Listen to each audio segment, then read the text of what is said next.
Reece, you already know, man. It's Taylor Gang or Die. Who you with? Reece. Yeah. Who you with? Who you with?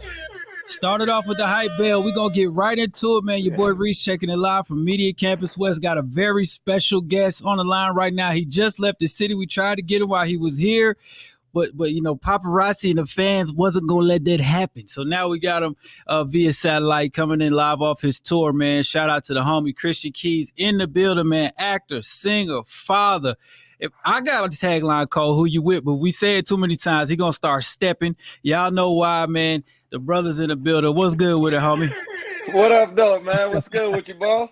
Chilling, man. You've had fans for a long time. We've respected the movement and the music for a long time. Like, we kind of joked before this thing popped off, talking about Boots and Cooking Naked and all that stuff you had put out.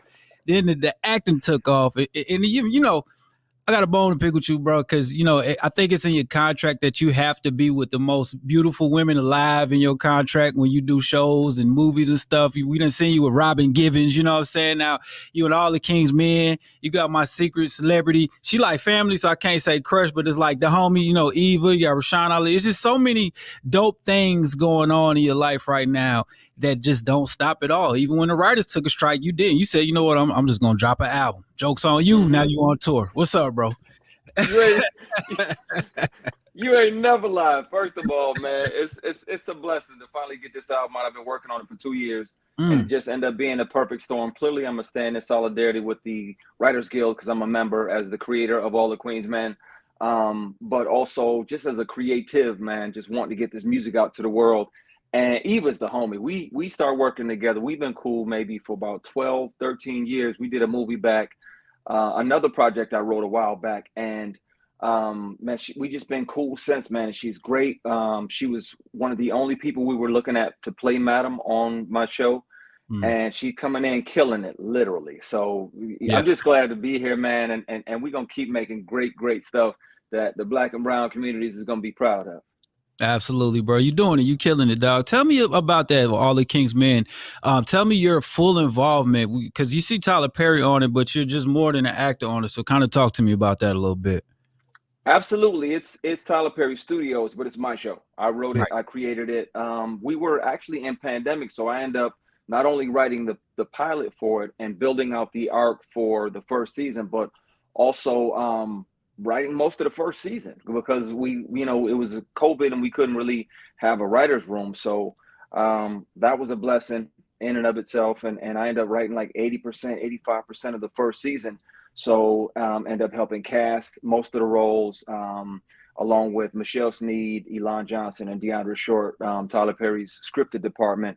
But yeah, this is my baby. That's why I doesn't say, and respectfully, he's got enough great shows of his own. He's got enough great shows of his own. That's why I doesn't say Tyler Perry, it's All the Queen's Men. This is my thing. God allowed me to build this, and I'm going to honor it and continue to hire talented Black folks and create opportunities. Man, that's amazing. I think we should change your albums or anything or your production company to Soar Through Adversity, because that's what you've been doing. You drop a show, you get this idea, this brainchild, then we get a pandemic, but it don't stop. You still keep going. You hit a writing strike, you say, you know what, I'm going to drop an album I've been working on. Now this thing is flying. You top 30 Billboard. You got a tour, sold out tour.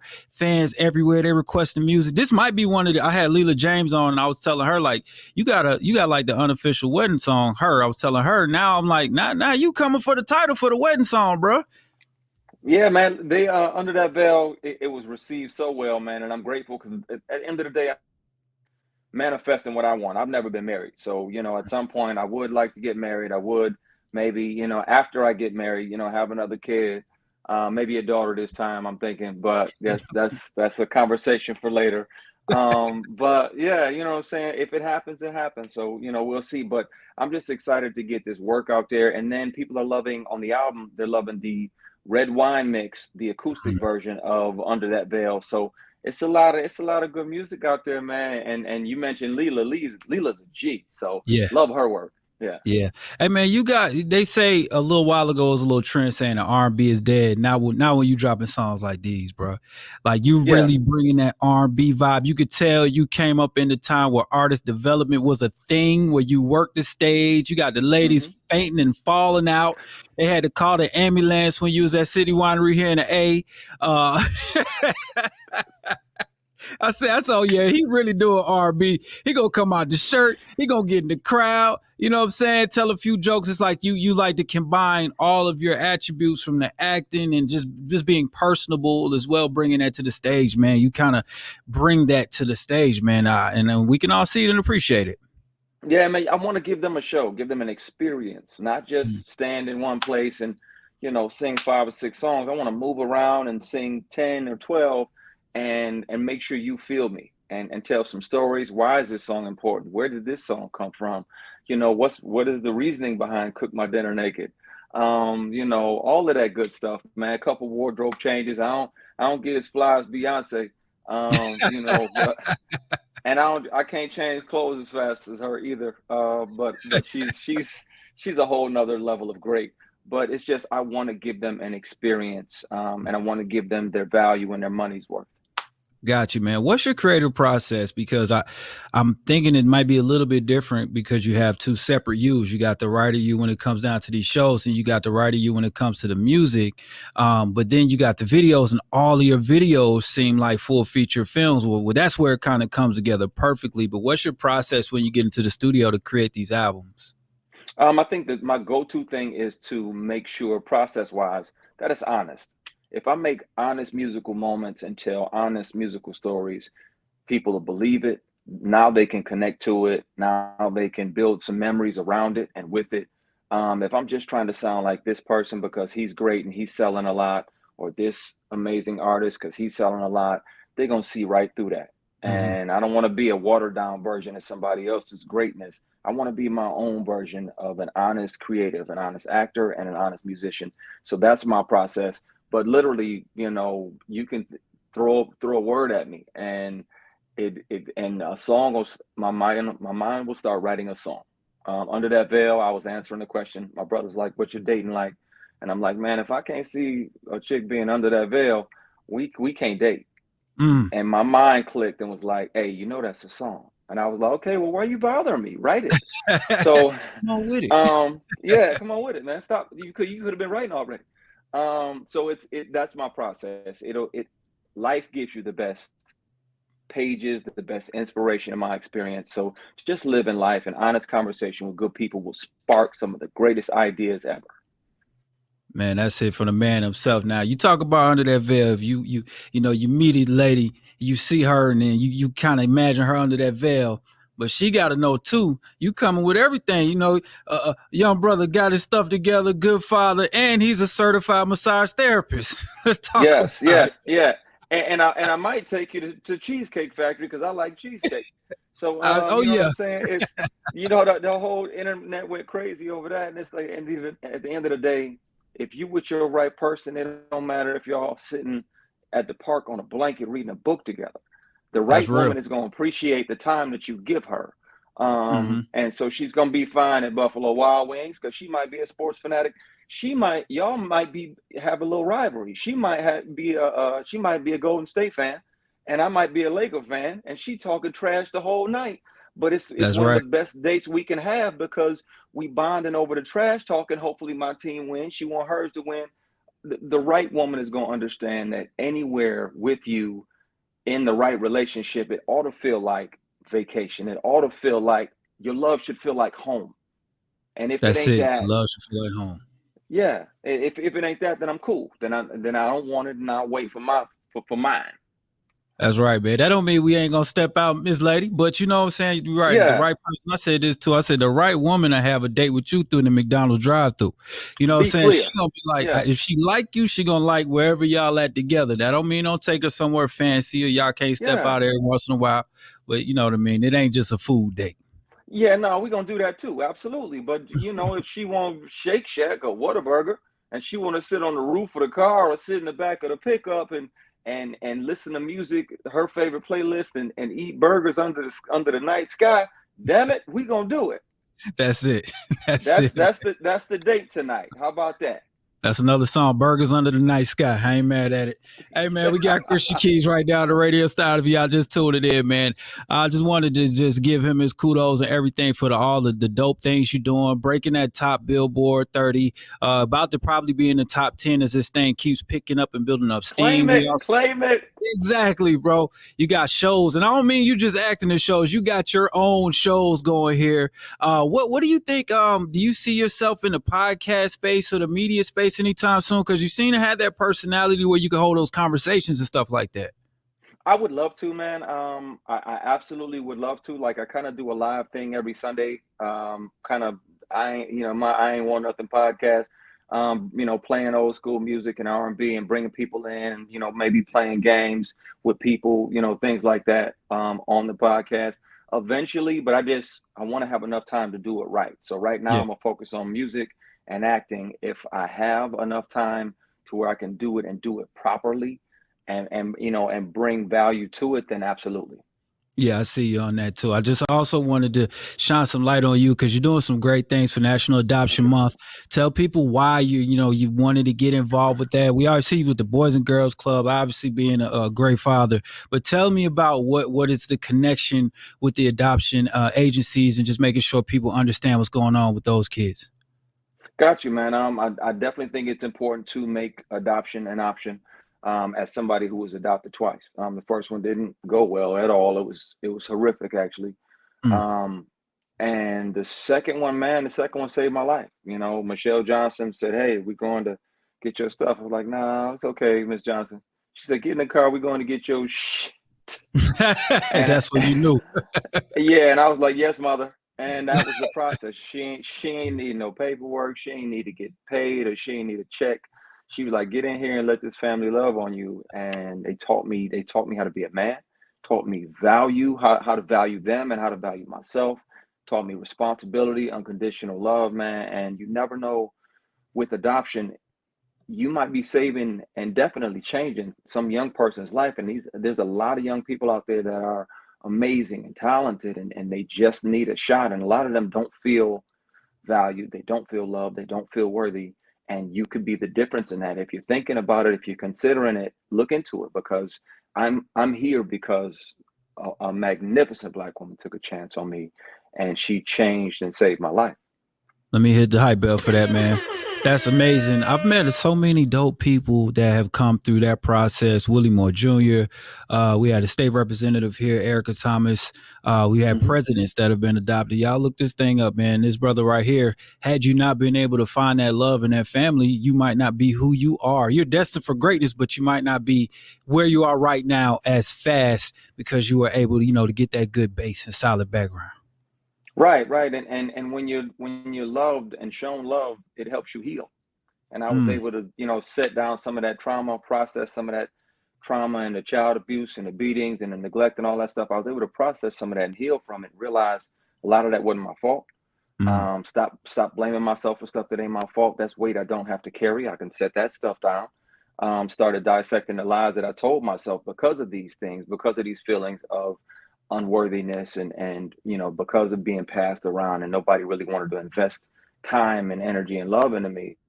And once I started undoing those lies I had told myself, and with a lot of prayer and a lot of just talking about it, man, even some therapy, I was able to heal and set that stuff down and not dig it up no more, man. And I feel lighter. I'm free to create. And one of my favorite things about creating shows like All the Queen's Men, every time we shoot a season, that's 150 or 200 jobs. Talk to them. That's Black and brown folks taking checks home to 150 or 200 homes. And that's one of my favorite things. It's about creating opportunity. Yeah, they're building their resume. They're in a field that they love and they're working. And I'm a small part of being a part of that blessing. And I love that. We ain't gonna say small. I can say you're a huge part of it. You can say small. You gotta I'll take that. It's a team. It's a team. It is a team. I get that. But at the same time, if you don't write the show, none of that comes to fruition. If you don't take that chance and bet on yourself, none of this stuff happens. So big ups to you, big dog.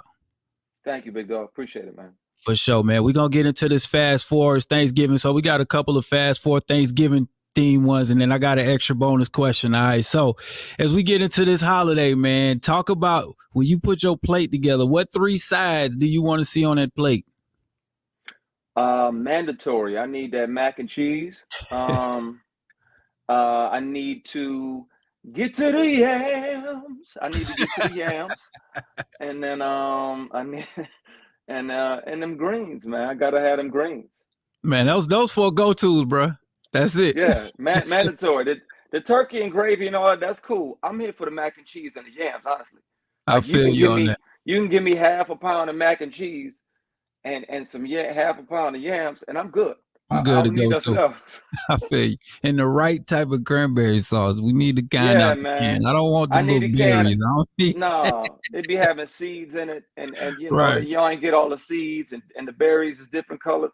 Give me that pre-manufactured cranberry sauce out the can where it go whoop, when you right like Jello. Give me that. Give me that. All right, man. Listen, if you got your pick to take 3 artists with you on tour and y'all are shooting a reality show at the same time, who you bringing with you?